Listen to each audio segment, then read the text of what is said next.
Oke, selamat hari Minggu ya. Kita jajan sama mereka. Si Kikiu, Nyonya di belakang, si Urip nggak ikut. Ya kita cerita aja ya.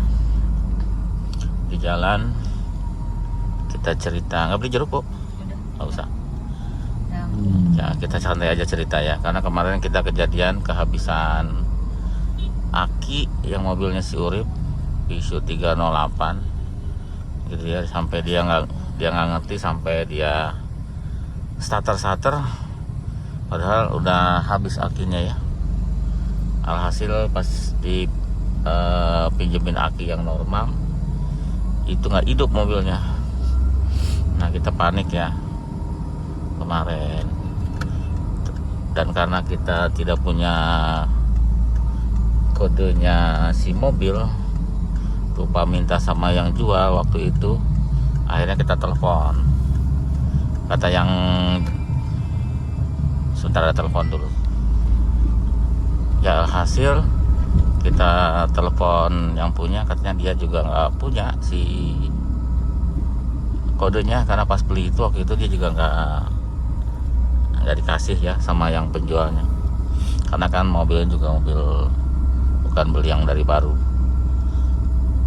Nah kita panik ya, kita tinggal karena yang masang akinya si Urip dan si Ecep ya. Jadi kita akhirnya kita datang ke lokasi. Nah pas kita datang tuh hujan-hujanan, pas kita starter hidup ya. Padahal si Urip dan si Ecep itu nggak hidup-hidup itu mobil. Ya itu pengalaman ya. Jadi saya curiganya biasanya sih kalau di 307 itu kalau kehabisan aki gitu ya, pengalaman kita itu jangan di starter, apalagi sampai habis banget gitu ya.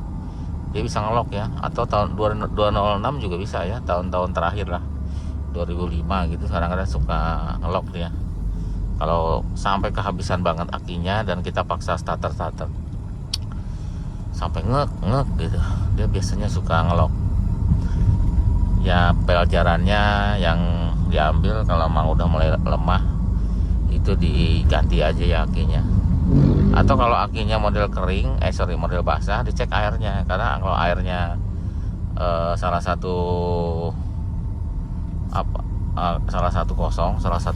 elemen ya di dalam aki, kan biasanya tutupnya ada 6, salah satunya kosong, dia juga bikin rusak, bikin habis, nggak bisa potasinya turun ya drastis. Jadi kalau memang itu kejadian, diisi aja air ya, air aki, beli di toko aki banyak, di tukang aki ya.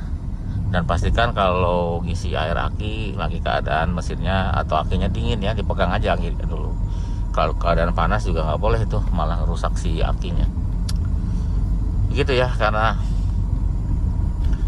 kemarin juga akinya itu satu yang sudah habis banget ya, satu tutup itu, satu elemen atau satu apa sebutannya, satu blok itu habis airnya.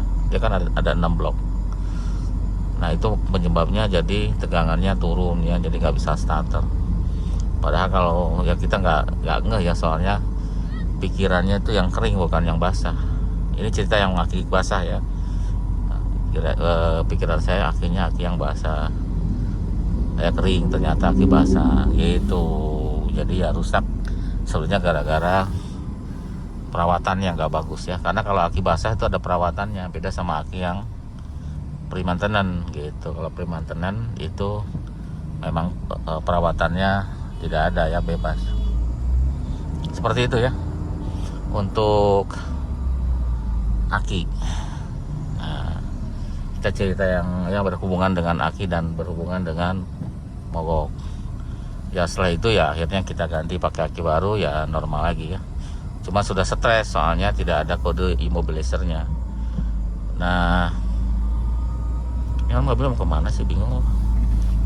Jadi ngalangin kita yang mau jalan. Kayak gitu, ngalangin kita mau jalan ya, dia merah. Itu untuk aki ya. Dan kita cerita Aki kalau memang ditinggal lama sebaiknya dilepas aja. Ini cerita tidak ada visualnya ya, cerita aja ngobrol-ngobrol gitu, mudah-mudahan ada gunanya. Kalau mobilnya mau tinggal seminggu gitu, dilepas aja akinya. Cara ngelepasnya adalah dicabut ya, mau negatifnya mau positifnya nggak apa-apa sebenarnya. Kalau lebih gampang negatifnya ya negatif, kalau lebih gampang positif ya positif. Terus apa lagi, mudah-mudahan kedengar ya.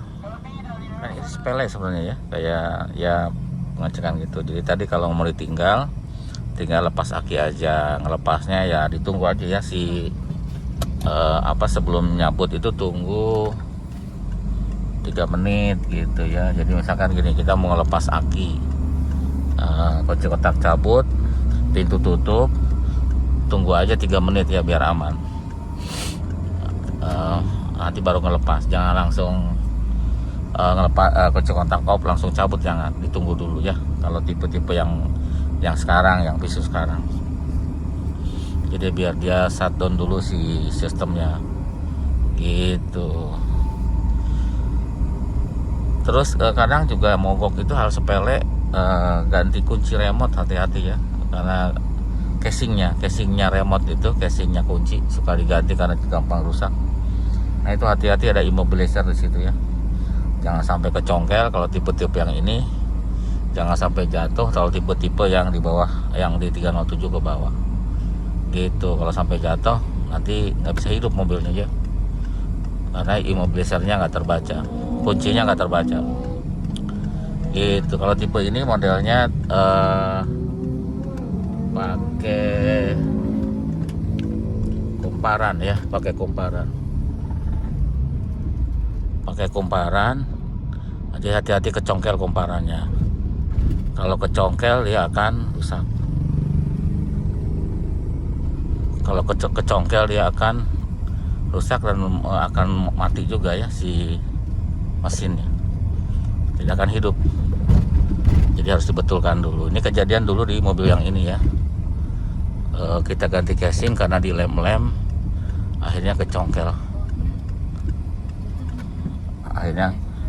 Akhirnya kecongkel ya, akhirnya mati mobilnya, nggak bisa di starter malah tapi nggak hidup. Itu hal-hal sepele yang bikin jengkel dan bikin susah ya kalau nggak ada kodenya.